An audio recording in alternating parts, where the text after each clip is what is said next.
창세기 41장. 그로부터 만 2년이 지나서 바로가 꿈을 꾸었다. 그가 나일 강가에 서 있는데 잘생기고 살이 찐 암소 7마리가 강에서 올라와서 갈밭에서 풀을 뜯는다. 그 뒤를 이어서 흉측하고 야윈 다른 염소 7마리가 강에서 올라와서 먼저 올라온 소들과 함께 강가에 선다. 그 흉측하고 야윈 암소들이 잘생기고 살이 찐 암소들을 잡아먹는다. 바로는 잠에서 깨어났다. 그가 다시 잠들어서 또 꿈을 꾸었다. 이삭 7개가 보인다. 토실토실하고 잘 여문 이삭 7개가 나오는데 그것들은 모두 한 줄기에서 나와서 자란 것들이다.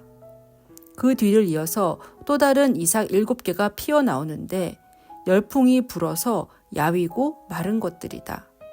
그 야윈 이삭이 토실토실하게 잘 여문 이삭 7개를 삼킨다. 바로가 깨어나 보니 꿈이다.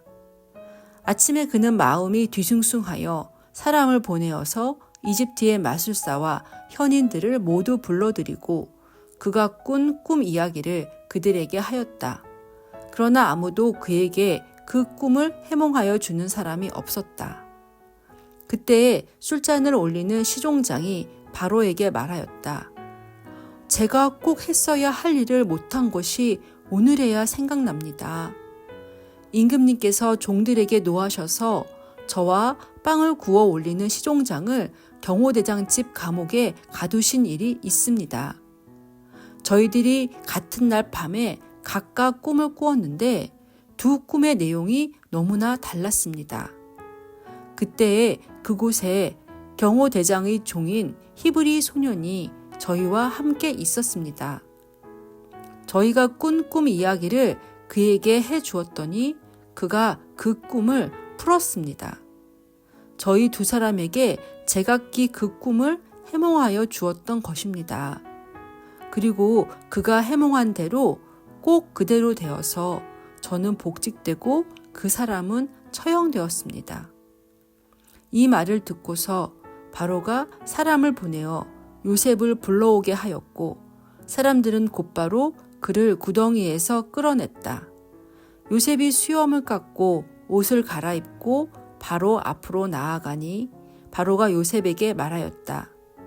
내가 꿈을 하나 꾸었는데 그것을 해몽할 수 있는 사람이 없다. 나는 내가 꿈 이야기를 들으면 잘 푼다고 들었다. 그래서 너를 불렀다. 요셉이 바로에게 대답하였다. 저에게는 그런 능력이 없습니다. 임금님께서 기뻐하실 대답은 하나님이 해 주실 것입니다. 바로가 요셉에게 말하였다. 꿈에 내가 나일 강가에 서 있는데 살이 찌고 잘생긴 암소 7마리가 강에서 올라와서 갈밭에서 풀을 뜯었다. 그것들의 뒤를 이어서 약하고 아주 흉측하고 야윈 다른 암소 7마리가 올라오는데 이집트 온 땅에서 내가 일찍이 본 일이 없는 흉측하게 짝이 없는 그런 암소들이었다. 그 야위고 흉측한 암소들은 먼저 올라온 기름진 암소 7마리를 잡아먹었다. 흉측한 암소들은 살이 찐 암소들을 잡아먹었는데도 여전히 굶은 암소처럼 흉측하였다. 그리고는 내가 깨어났다. 내가 또다시 꿈을 보니 한 줄기에서 자란 이삭 7개가 있는데 잘 여물고 실한 것들이었다. 그것들의 뒤를 이어서 다른 이삭 7개가 피어나오는데 열풍이 불어서 시들고 야위고 마른 것들이었다. 그 야윈 이삭이 잘 여문 7 이삭을 삼켜버렸다. 내가 이 꿈 이야기를 마술사와 현인들에게 들려주었지만 아무도 나에게 그 꿈을 해몽해 주지 못하였다. 요셉이 바로에게 말하였다. 임금님께서 2번 꾸신 꿈의 내용은 다 같은 것입니다. 임금님께서 장차 하셔야 할 일을 하나님이 보여주신 것입니다. 그 좋은 암소 7마리는 7회를 말하고 잘 여문 이삭 7개도 7회를 말하는 것입니다. 두 꿈이 다 같은 내용입니다. 뒤따라 나온 야위고 흉측한 암소 7마리나 열풍에 말라버린 쓸모없는 이삭 7개도 역시 7회를 말합니다. 이것들은 흉년 7회를 말하는 것입니다. 이제 제가 임금님께 말씀드린 바와 같이 임금님께서 앞으로 하셔야 할 일을 하나님이 보여주신 것입니다. 앞으로 올 7회 동안에는 온 이집트 땅에 큰 풍년이 들 것입니다. 그런데 곧 이어서 7회 동안 흉년이 들 것입니다. 그렇게 되면 이집트 땅에 언제 풍년이 있었더냐는 듯이 지나간 일을 다 잊어버리게 될 것입니다. 그리고 기근이 이 땅을 황폐하게 할 것입니다. 풍년이 든 다음에 오는 흉년은 너무나도 심하여서 이집트 땅에서는 아무도 그 전에 풍년이 든 일을 기억하지 못할 것입니다. 임금님께서 같은 꿈을 2번이나 거듭 꾸신 것은 하나님이 이 일을 하시기로 이미 결정하시고 그 일을 꼭 그대로 하시겠다는 것을 말씀해 주시는 것입니다.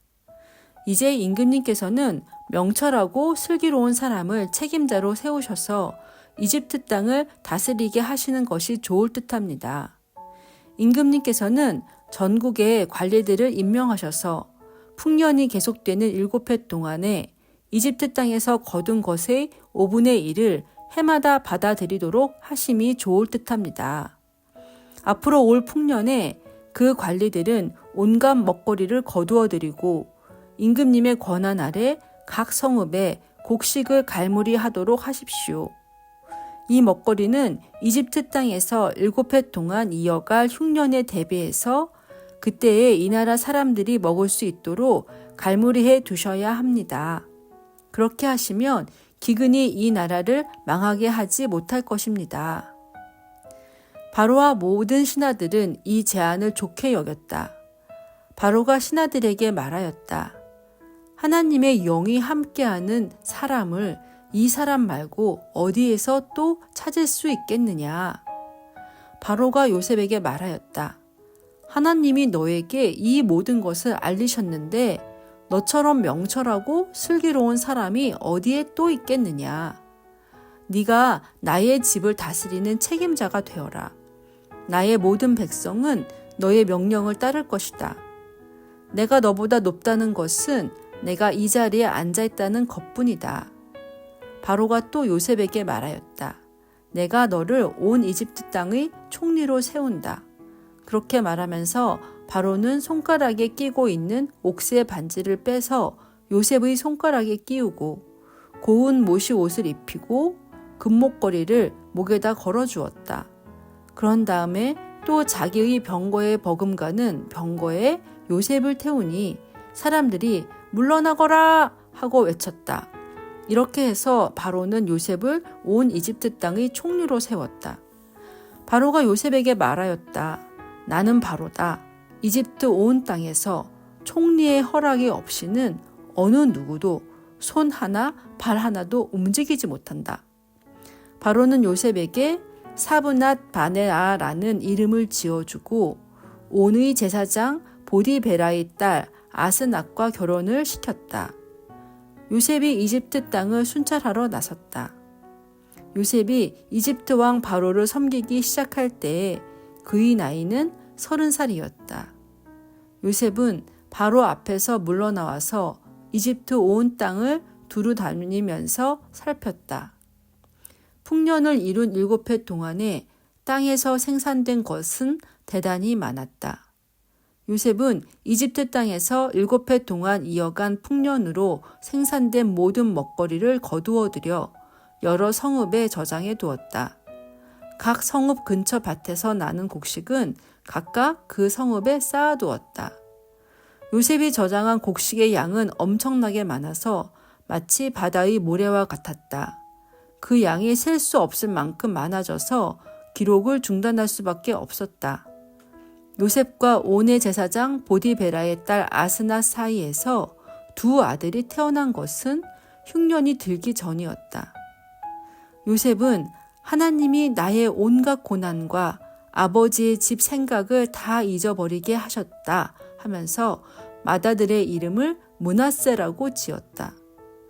둘째는 내가 고생하던 이 땅에서 하나님이 자손을 번성하게 해주셨다 하면서 그 이름을 에브라임이라고 지었다.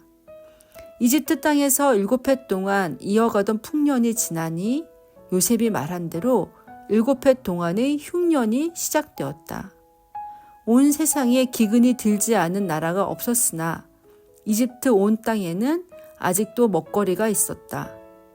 그러나 마침내 이집트 온 땅의 백성이 굶주림에 빠지자 그들은 바로에게 먹을 것을 달라고 부르짖었다. 바로는 이집트의 모든 백성에게 요셉에게로 가서 그가 시키는 대로 하여라 하였다. 온 땅에 기근이 들었으므로 요셉은 모든 창고를 열어서 이집트 사람들에게 곡식을 팔았다. 이집트 땅 모든 곳에 기근이 심하게 들었다. 기근이 온 세상을 뒤덮고 있었으므로 다른 나라 사람들도 요셉에게서 곡식을 사려고 이집트로 왔다.